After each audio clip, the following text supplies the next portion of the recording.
ano natin. O nga pala, isa pa po yan, pag palaging nakikita, palagi ko nababasa sa comment and sa live ko, malaking ano po sa akin yon, malaking point po sa akin yon. Kasi, ibig sabihin, solid siya, nanonood siya sa live natin. So, si Orida TV, palagi ko yung napapanood, Yan din si Kuya Potpot.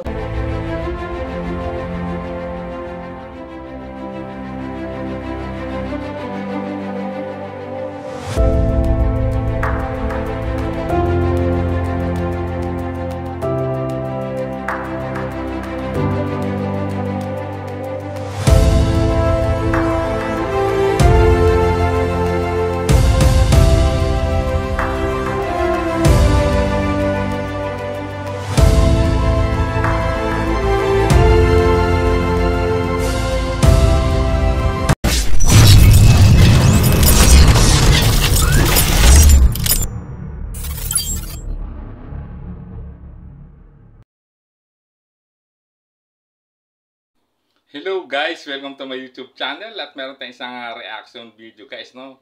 At meron na kayong nalaman, may binulong si Kalingap Edu habang nagpapagupit guys. So siyempre, bago tayo magsimula ay mag-shoutout po muna tayo. May galap shoutout po sa ama ng Kalingap na si Kuya Bal Santos Matubang, Ate Edna Vlogs, Kalingap Rob, 10 ng kanyang mga kasamahan. At siyempre, mega love shoutout po sa lahat po nung sumusuporta sa buong Team Kalingap. Isang mapagpalang umaga po, tanghali o gabi mga Kalingap, saan man kayong sulok na mundo naroroon.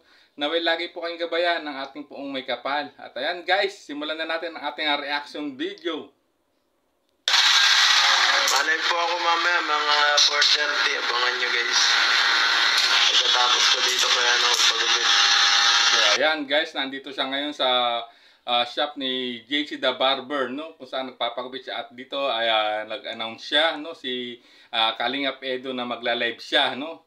Mamayang 4:30 ng hapon. Ito yung nangyari po kahapon, linggo, no? At upang magbigay siya ng update sa kanyang YouTube channel guys. At ayan guys, kita nyo na, napakagwapo ni Kalingap Edu ngayon. Nagpapagupit na naman para lalong, no, pumogi siya sa paningin po ng kanyang YP guys. So sundan pa natin kung ano pa yung mga imamartes sa atin ni Kalingap Edu guys.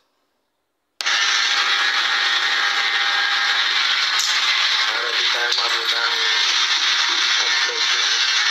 Grabe, sumabot tayo ng 200. Abangan niyo po yung yung upload kay kay Angel at sa tatay niya. Grabe, nakakahawak kayo masyado.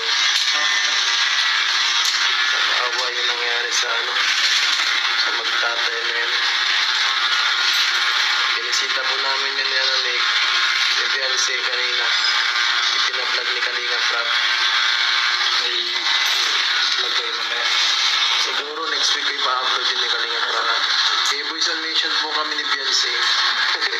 So ayan guys, napakaganda ng minartes po dito, no, ni Kalingap Edu. Talagang siguradong kikiligin na naman ang mga supporters po ng Tambalang Edsid, lalo na, no, at si panigurado makakita na naman tayo rito ng mga the moves po ni Kalingap Edu, tulad na nung nakita natin nung nakarang nag-Boys on Mission sila, no, nung nagpunta sila ni Beyonce, no, kay Mary Joy guys. Grabe, kita nyo naman ang mga tirada doon ni Kalingap Edu, no, halos kiligin mo si J Brad at si Ryan guys, no, even na si Sir Olives TV na kasama nila noon. At yan guys, no, napakagandang bulong po ito, no, na sinabi ni Kalingap Edu, no, bago pa pala sila nagpunta siya rito, no, sa shop ni JC the Barber Shop. Ayan, nag-Boys on Mission pala sila, kasama ang kanyang YP. Grabe na tong bulong na to, Kalingap Edu. At talagang nalaman natin na muling binisita na naman po pala nila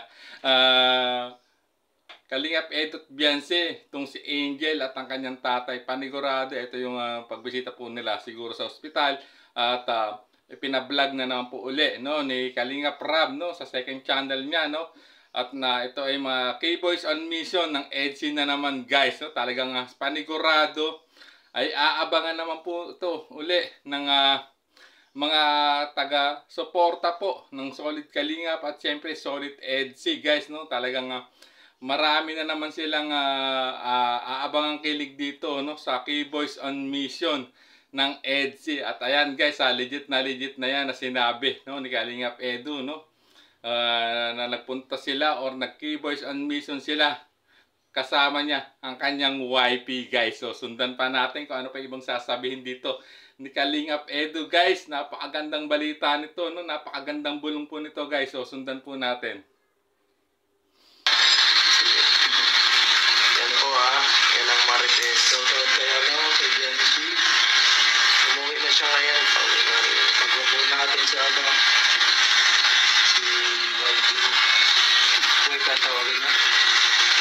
Wi-Fi. Wi-Fi ba? Parang Wi-Fi. Wi-Fi.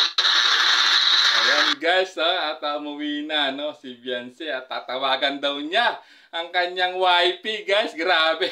Even si JC the Barber nagulat at ipinaulit kung sino tatawagan dito, no, ni Kalingap Edu, no, ang Wi-Fi daw, no. At siyempre alam naman natin kung sino yung tatawagan sa siyempre si YP, guys. So ayan, grabe na talaga, no, updated, no, itong si Habi sa kanyang YP, no. At nandito nga siya sa shop, no, ni JC the Barbers at nagpapagupit at lalo magpapagwapo.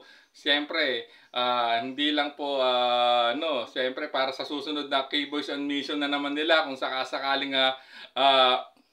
utusan na naman sila, no, ni Kalingap Rab, lalong maging gwapo sa paningin po ni YP ang kanyang hobby, guys. So, ayan, no. At nalaman natin ang ibinulong at iminartes ni Kalingap Edu, no, guys. So ayan, abangan natin yung ibinulong niya yan, no, yung K-Boys on Mission nila ng kanyang YP, guys. Panigurado, marami na namang kikiligin sa mga moves po ni Kalingap Edu, guys. So ayan, hanggang dito na lang ating maikling reaction video, guys. Kung gusto niyo po mapanood ang full video nito ay pakibisita po ang official YouTube po ni JC the Barbers, no, vlog na ito, kanilang ito po ang official barber ng mga K-Boys at ni Kalingap Rab. Ito sila JC the Barbers, no. At dyan po madalas magpagapit si Kalingap Edu. At syempre guys, pa-like and share na rin po. At pa-subscribe ang channel po ni JC the Barber, guys, no. So hanggang dito na lang po ang ating reaction video. Hanggang sa muli po nating reaction. Everyone, supportahan po natin si Kuya Potpot Vlog. Isa po sa mga Kalingap reactors. God bless everyone! Dito na sa bakas. Don't forget to like, share, comment, and subscribe. Kuya Potpot Vlog. Huwag mo nang patagalin. Ngayon na, mag-subscribe ka na and pa-like and share na kanyang video. God bless. Please support my YouTube channel. Kuya Potpot Vlog! Bye-bye! Support po natin Kuya Potpot Vlog, napakabait po ng actor. Kaya supportan po natin para ipagtanggol ang Team Kalingap. Salamat po kay Potpot. Ay, si Kalingap Ian nandito. Supportahan po natin si Kuya Potpot Vlog sa kanyang YouTube channel. Huwag po natin kalimutan. Maraming salamat po mga Kalingap. God bless po. Salamat po. There's a vlogger named Kuya Potpot, spreading good vibes, giving all he's got. With a camera in his hand, he hits the road, capture moments, sharing stories untold. Kuya Potpot, he's the one we adore, bringing smiles. He's got so much more in this crazy world. He is a ray of light, spreading love and